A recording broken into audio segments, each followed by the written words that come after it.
Imagina a seguinte cena: um homem bem vestido, com um ar bem profissional, sorriso confiante, que a gente vai chamar ele de Douglas. Ele entra no lobby de uma empresa, que pode ser a sua empresa. Ele se aproxima ali tranquilamente, confiante ali do balcão da recepção, cumprimenta a recepcionista, a Paula, com aquele sorriso simpático, né? Oi, tudo bem? Bom dia, né? E a Paula, muito prestativa, né? Ela, não, bom dia, tudo ótimo, como é que eu posso te ajudar? E aí que a manipulação começa. Porque o Douglas, né, um cybercriminoso muito esperto, com a maior naturalidade do mundo, ele fala algo como, eu tenho uma reunião agendada para agora, às 10 horas. Cheguei um pouquinho mais cedo para garantir. A Paula, claro, faz o procedimento padrão. Ela vai checar o sistema dela, ela olha, procura e fala pro Douglas, olha, às 10? Deixa eu verificar, com quem que seria essa reunião? Eu não tô localizando nada no seu nome. Aí que o invasor comum, um criminoso menos qualificado, experiente, talvez ele poderia ficar sem graça. Mas o Douglas, ele já tinha o roteiro dele pronto, ele já previu o que poderia acontecer. Então ele sorri e fala, que estranho, né? É com o pessoal do financeiro, sabe como é que é? Talvez a minha secretária tenha agendado no nome dela. É uma correria, né? Você sabe. Será que você pode me confirmar com quem que é a reunião das 10 horas? Assim eu já aviso aqui que eu cheguei, né? Você percebe a pressão sutil? A Paula, na intenção de ajudar a resolver o problema, ela acaba caindo na armadilha. Ela responde, claro, 1 minuto. A única reunião que a gente tem agora às 10 é da Ana, né? A nossa gerente de contas, com um fornecedor nosso. Aí, bingo, né? Era a informação que ele queria. O Douglas, então, enfim, ele já conseguiu o que ele queria, né? Ele pode falar, Ana, é isso mesmo, Ana, né? Minha secretária deve ter feito alguma confusão, ela é nova na empresa, enfim, obrigado. E já que ele não vai ter reunião nenhuma, ele fala, na verdade eu acho que eu vou ter que remarcar, mas muito obrigado pela ajuda, viu, Paula? E ele vai embora. O Douglas não estava ali para reunião nenhuma, né? Ele estava caçando, né? E ele conseguiu o que ele queria, né? A primeira peça do quebra-cabeça, o nome, Ana. Com essa informação, ele vai para casa, na frente do seu computador, e inicia ali a fase 2, vamos colocar assim, do ataque, né? A pesquisa.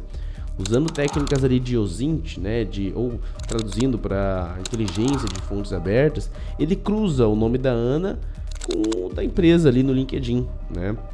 Em poucos minutos ele confirma o cargo da Ana, descobre o nome do diretor financeiro, o Mauro, né? E até o CEO da empresa, o Augusto, né? Então ele já conseguiu organizar todo o organograma a estrutura geral ali da empresa, né? Então assim, ele vai montando todo esse palco para essa estruturação da engenharia social.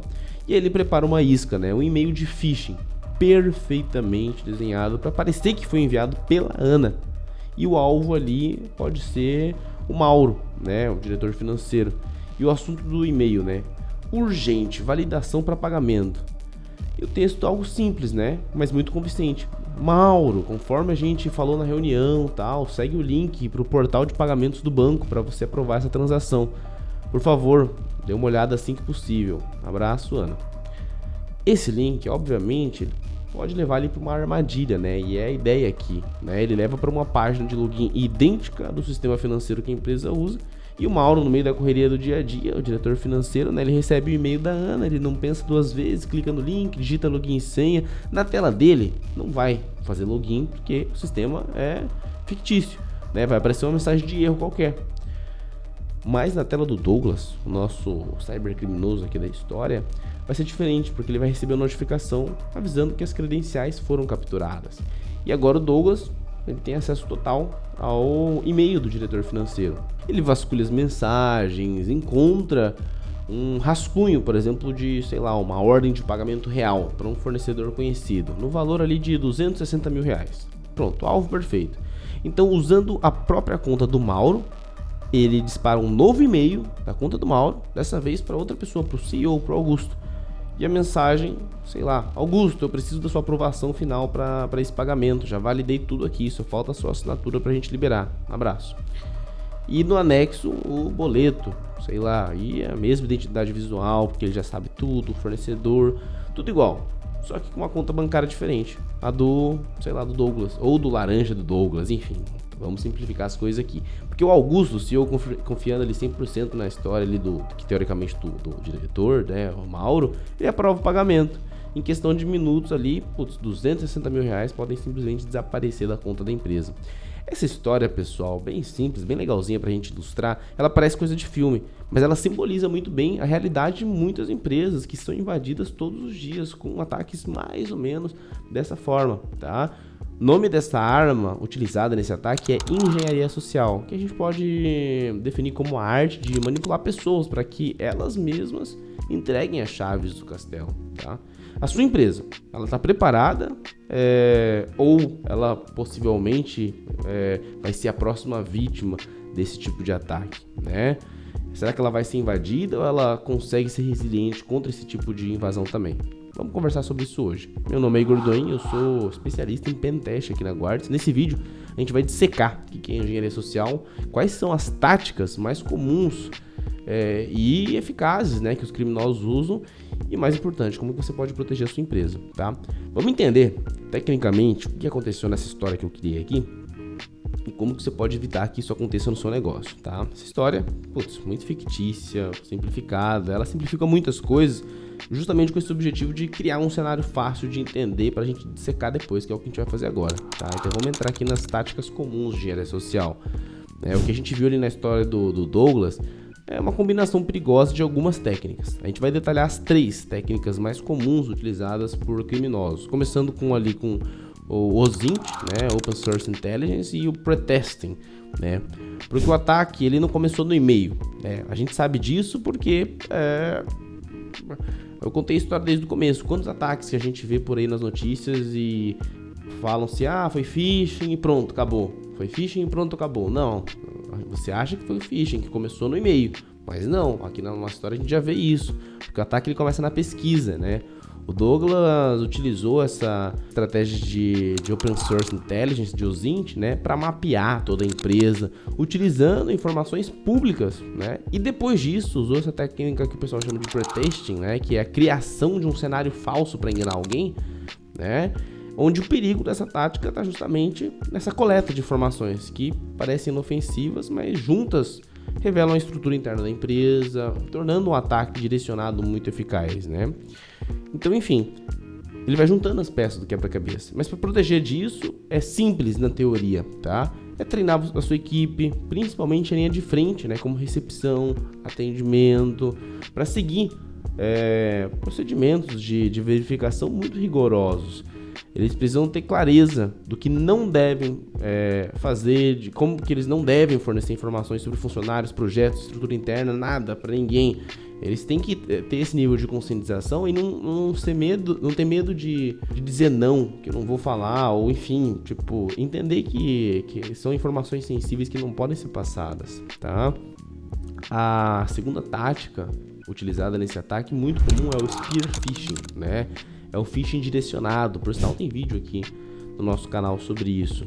Porque assim, com os nomes e estrutura da empresa em mãos, o Douglas ele não lançou um phishing genérico, né? Ele lançou esse spear phishing, que é um ataque personalizado. E assim, o risco dessa abordagem é óbvio. Roubo de credenciais de acesso, porque ele consegue criar ali um cenário personalizado com a empresa com as informações que ele coletou. Então ele viu, a Ana teve uma reunião, depois eu vou passar isso para o Mauro, depois vou chegar no Augusto. Então ele vai usando informações específicas, não é nada genérico igual esses phishings que a gente recebe bastante por aí, tá? Então isso acontece que com login e senha de um funcionário qualquer, os invasores eles ganham uma porta de entrada para os sistemas internos da empresa, para outras informações, como a gente viu, que ele vasculhou os e-mails, né, informações de onde ele pode roubar dados, enfim. E depois se passar por essa pessoa para aplicar golpes ainda maiores, né? Proteção contra isso, é uma conscientização, de novo, né, uma combinação de conscientização e tecnologias também, tá? Então, assim, treinamento constante de novo, né? E filtros de e-mail, duplo fator de autenticação, né? Para adicionar essa camada extra de segurança que garante que mesmo que uma senha seja roubada, seja encontrada no vazamento de dados, o acesso não autorizado ali seja bloqueado, né? Exige uma segunda camada, uma segunda validação, né? Embora existam ataques que, enfim, vão fazer o bypass dessa medida e é assunto para outro vídeo, tá? Ataques ainda mais bem orquestrados e complexos até de entender a nível técnico. Assim, a gente vê que hoje em dia, por mais que todo mundo saiba, eu acho que todo mundo sabe que duplo fator de autenticação é básico de segurança, né? Muitas pessoas ainda não têm isso ativo, em todas as suas redes, não basta você ter um lugar ou outro, né? E principalmente quando são acessos corporativos, tá? A terceira tática utilizada nesse ataque foi o comprometimento de e-mail, né? Um ataque clássico que chama-se Business Email Compromise, BAC, né? Que é quando um criminoso se passa por um executivo da empresa para fazer, enfim, para autorizar pagamentos, para qualquer outra situação, ele passa por alguém, né?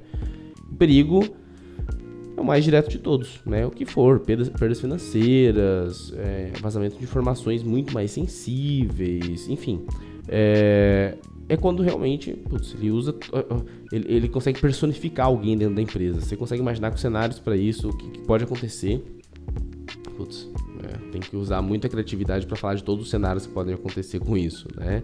Vamos pensar assim, para blindar a empresa contra esse tipo de fraude, né? Claro, tecnologias, conscientização e tal, mas processos de verificação que não dependam, olha só, apenas de e-mail, né? Implementar políticas claras, onde qualquer transação financeira, por exemplo, ou relevante, acima de um certo valor, exija obrigatoriamente uma confirmação de um segundo canal, né? Uma ligação rápida, uma mensagem num aplicativo corporativo, em outro lugar, né? Esse passo simples, que a gente chama de verificação fora de banda, né?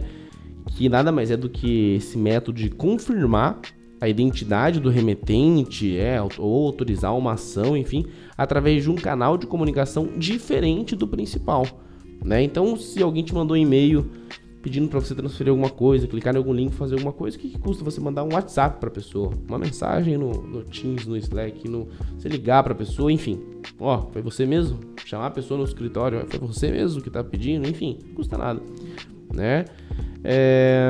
Então, enfim, isso é uma camada de defesa muito eficaz para impedir golpes, tá? Aqui na Guardice, quando a gente realiza um teste de intrusão, a simulação de ataques de engenharia social é um serviço adicional, mas que muitas vezes é uma parte crucial do processo, onde a gente extrai informações valiosas demais para a segurança das empresas. A gente testa a resiliência dos processos da equipe também contra ameaças ali reais, né, do mundo atual, né? Então, assim, engenharia social deixa evidente isso, que o elo mais fraco da segurança da informação muitas vezes não está na tecnologia, mas nas pessoas, tá? Ele explora essa nossa natureza humana, né, de confiar, de querer ajudar, de agir com pressa, né, economizando energia cerebral, né? Mas a boa notícia é o que eu falei, bom treinamento, processos claros, você pode transformar esse elo muitas vezes fraco dos sistemas, né, na defesa mais forte. Promovendo cultura de segurança, a gente tem vídeo no canal falando sobre isso também, importantíssimo. Não basta você pensar vou enfiar treinamento e exigência se você não tenta criar uma cultura de segurança. Isso é fortíssimo e muito eficaz, tá? Uma cultura onde questionar e verificar não é visto como uma burocracia, como uma chatice, uma paranoia de segurança, né? Mas uma responsabilidade de todos, tá? Agora, se você precisa de ajuda profissional para avaliar a segurança da sua empresa contra ataques de engenharia social, realizar teste de intrusão completo ou implementar um programa de conscientização eficaz, a nossa equipe aqui na Guardice está totalmente à disposição. Entre em contato com a gente pelo link que está aí na descrição para a gente discutir como que a gente pode ajudar a proteger o seu negócio. Espero que esse vídeo tenha sido útil. Se você gostou, não esquece de deixar o like, se inscrever no canal, ativar as notificações para não perder nenhum dos nossos próximos conteúdos sobre segurança da informação.